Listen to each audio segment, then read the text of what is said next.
আমরা স্মার্ট বাংলাদেশের স্মার্ট প্রশাসনের সারথি হতে চাই। প্রিয় সহযোদ্ধা, এই আন্দোলন এটা আমাদের আন্দোলন নয়, এই আন্দোলন কৃষকের আন্দোলন, এই আন্দোলন শ্রমিকের আন্দোলন, এই আন্দোলন জাতির আন্দোলন, এই আন্দোলন রেমিটেন্স যোদ্ধার আন্দোলন। আমরা স্মার্ট এবং মেধাভিত্তিক বাংলাদেশ বিনির্মাণের জন্য আজকে রাজপথে দাঁড়িয়েছি এবং কোটা ডিভিশন না হওয়া পর্যন্ত, যৌক্তিক সংস্কার না হওয়া পর্যন্ত যত ঝড় বাধা ঝঞ্ঝা ভয় আসুক আমরা রাজপথে ছাড়ব না। প্রিয় সহযোদ্ধা, আমরা ঘোষণা করতে চাই,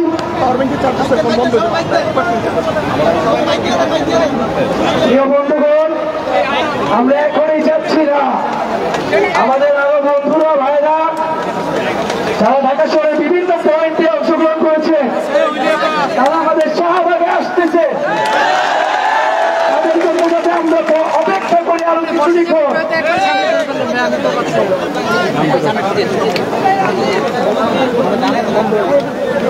আমরা ঠিক 8টার সময় আমাদের কর্মসূচি ঘোষণা করব। ঠিক 8টার সময় আমরা কর্মসূচি ঘোষণা করব এবং এটা ভাবার কোনো উপায় নেই যে আমরা দাবি আদায় ছাড়াই আমরা রাজপথ পরিত্যাগ করব।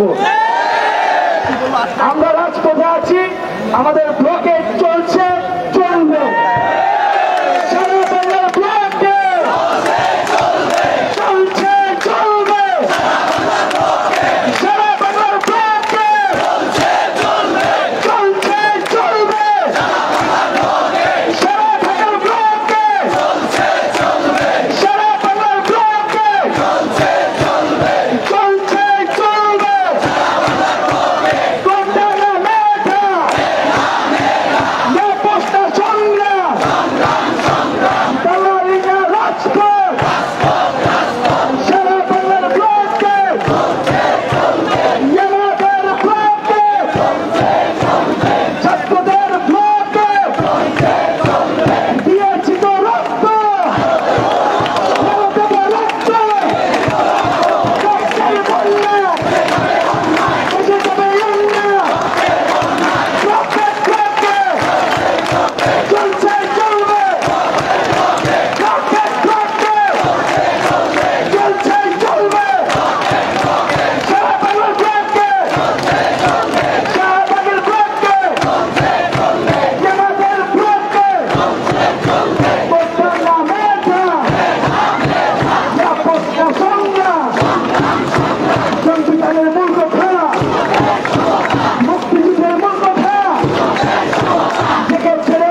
আমাদের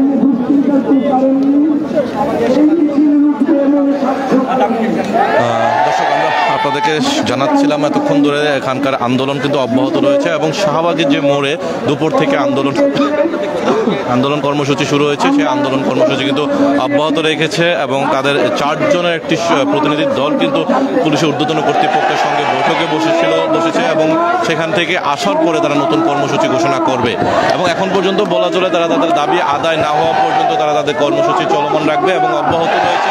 এবং এখানে আমরা দেখছিলাম যে সাধারণ শিক্ষার্থী যারা রয়েছেন তারা কিন্তু ইতিমধ্যে তাদের আন্দোলন কর্মসূচি চলমান রেখেছেন এবং তারা তাদের দাবি আদায় না হওয়া পর্যন্ত এখান থেকে উঠবেন না। এবং তারা বলছেন আর কয়েকটি বিষয় উল্লেখ করছেন এবং খুব গুরুত্ব সহকারে, সেটি হচ্ছে যে তাদের যে ভাইদেরকে তারা দেখেছেন প্রতিনিধি দল যারা পুলিশের ঊর্ধ্বতন কর্মকর্তার অফিসে গিয়েছেন এবং সেখান থেকে যেন প্রধানমন্ত্রী কার্যালয় থেকে একটি টিম এসছে, তাদের সঙ্গে বৈঠকে বসছেন এবং সেখান থেকে যদি তাদের কোনো ধরনের গ্রেপ্তারি বা হয়রানিমূলক কোনো ধরনের ব্যবস্থা গ্রহণ করা হয় সেই ক্ষেত্রে তাদের আন্দোলন আরও কঠোর থেকে কঠোর হবে। এবং সকালে যে মাননীয় প্রধানমন্ত্রী একটি কথা বলেছিলেন যে সেটা হচ্ছে যে এই কোটা আন্দোলনটি একটি অযৌক্তিক আন্দোলন, সেই প্রেক্ষিতে কিন্তু তারা সাধারণ শিক্ষার্থীরা আরও ক্ষোভ প্রকাশ করছেন এবং তারা বলছেন এটা একটি যৌক্তিক দাবি, সেটিকে মাননীয় প্রধানমন্ত্রী হয়তো না বুঝে এই ধরনের মন্তব্য করেছেন এবং তার আশেপাশে যারা রয়েছেন তারা হয়তো তাকে ভুল বুঝিয়েছেন এমনটা তাদের দাবি করছেন। এবং সেই সঙ্গে তারা বলছিলেন যে মাননীয় শিক্ষামন্ত্রী যেটা বলছিলেন আজকে একটি অনুষ্ঠানে তার একটি বক্তৃতা দিয়েছিলেন, সেখানে তিনি বলছিলেন যে এখানে বিরোধী রাজনৈতিক সংগঠনগুলো ফায়দা হাসিলের জন্য সাধারণ শিক্ষার্থীদেরকে উস্কে দিয়ে মাঠে নামিয়েছেন। সেই প্রসঙ্গে আমরা বেশ কয়েকজন শিক্ষার্থীর সঙ্গে কথা বলছিলাম, তারাও কিন্তু জানিয়েছেন যে না, এখানে সাধারণ শিক্ষার্থীরা শুধুমাত্র সাধারণ শিক্ষার্থীরা তাদের আন্দোলন কর্মসূচি চালিয়ে যাচ্ছে এবং তারা চালিয়ে যাবে। এখানে কোনো বিরোধী সংগঠনে বা কোনো ধরনের রাজনৈতিক সংগঠন এখানে সম্পৃক্ত না, এখানে সাধারণ শিক্ষার্থী এবং তারা কিন্তু সাধারণ শিক্ষার্থী এবং তাদের এই যে আন্দোলন কর্মসূচি রয়েছে সেটিও কিন্তু একেবারে একদম যৌক্তিক দাবি নিয়ে আন্দোলন করছে এবং সেই আন্দোলনের প্রেক্ষিতে তারা রাজপথে আছেন। এখন পর্যন্ত তারা তাদের পরবর্তী কর্মসূচি হয়তো 8টার পরপরই ঘোষণা করবেন অথবা তাদের যে প্রতিনিধি দল আসছে আন্দোলন কর্মসূচিতে নতুন কর্মসূচি ঘোষণা করবেন এবং তারা বলছেন তার দাবি আদায় না হওয়া পর্যন্ত সর্বোচ্চ তাদের যে সংগ্রাম সেই সংগ্রাম তারা চালিয়ে যাবেন, এমনটাই তারা জানাচ্ছেন। এই ছিল আমার কাছে এখান থেকে সর্বশেষ তথ্য আপনাদের জানানোর চেষ্টা করছিলাম। শাহবাগ থেকে আবারও যুক্ত হব নতুন কর্মসূচি নিয়ে। এই পর্যন্ত ভালো থাকুন, সুস্থ থাকুন, ইত্তেফাকের সঙ্গেই থাকুন।